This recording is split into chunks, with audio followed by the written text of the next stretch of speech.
বিশ্বকাপে স্পেনের জয়ে উল্লাসে মেতে উঠেছেন লামিন ইয়ামালের ছোট ভাই। অন্যদিকে কান্নায় ভেঙে পড়লেন কিলিয়ান এমবাপ্পের ছোট ভাই। এমন এক দৃশ্য যা সত্যিই চোখে লেগে থাকার মতো।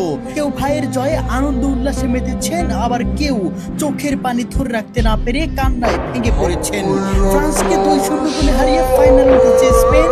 আর এই ম্যাচেই লামিন ইয়ামাল ও কিলিয়ান এমবাপ্পের ছোট ভাইদের সেই আবেগঘন মুহূর্তের ভিডিও দ্রুতই ছড়িয়ে পড়ে সোশ্যাল মিডিয়ায়। কি হয়েছিল তখন, চলুন দেখে নেই বিস্তারিত রিপোর্টে। স্পেন ও ফ্রান্সের মধ্যকার হাই ভোল্টেজ সেমিফাইনাল ম্যাচটি শুরু থেকেই ছিল উত্তেজনায় ভরপুর। দুই ইউরোপিয়ান পরাশক্তির লড়াইয়ে বল দখল, আক্রমণ, পাল্টা আক্রমণ এবং রোমাঞ্চে এক মুহূর্তের জন্য কমতি ছিল না। তবে ম্যাচের গুরুত্বপূর্ণ মুহূর্তগুলো কাজে লাগিয়ে 2-0 গোলের জয় করে নেয় স্পেন। এই জয়ের মধ্য দিয়ে ফাইনালের টিকিট নিশ্চিত করে লা রোহারা। আর স্বপ্নভঙ্গ হয় কিলিয়ান এমবাপ্পের নেতৃত্বাধীন ফ্রান্সের। ম্যাচ শেষে স্টেডিয়াম জুড়ে শুরু হয় স্প্যানিশ সমর্থকদের উৎসব। খেলোয়াড়রা যখন জয় উদযাপনে ব্যস্ত, তখন ক্যামেরায় ধরা পড়ে দুটি সম্পূর্ণ ভিন্ন আবেগের মুহূর্ত।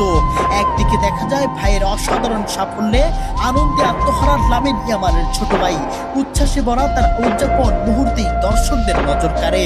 অন্যদিকে ফ্রান্সের পরাজয় মেনে নিতে না পেরে কান্নায় ভেঙে পড়লেন কিলিয়ান এমবাপ্পের ছোট ভাই। চোখের পানি ধরে রাখতে না পেরে আবেগে ভেসে যান তিনি। ফুটবলের জয় পরাজয় যেমন খেলারই অংশ, তেমনি প্রিয় মানুষের সাফল্য কিংবা ব্যর্থতার সঙ্গে পরিবারের আবেগও কতটা গভীরভাবে জড়িয়ে থাকে, সেই বাস্তব চিত্রই যেন ফুটে ওঠে এই মুহূর্তে। ম্যাচের ফলাফলের পাশাপাশি এই দুই ভাইয়ের আবেগঘন প্রতিক্রিয়াই এখন সামাজিক যোগাযোগ মাধ্যমে আলোচনার কেন্দ্রবিন্দু।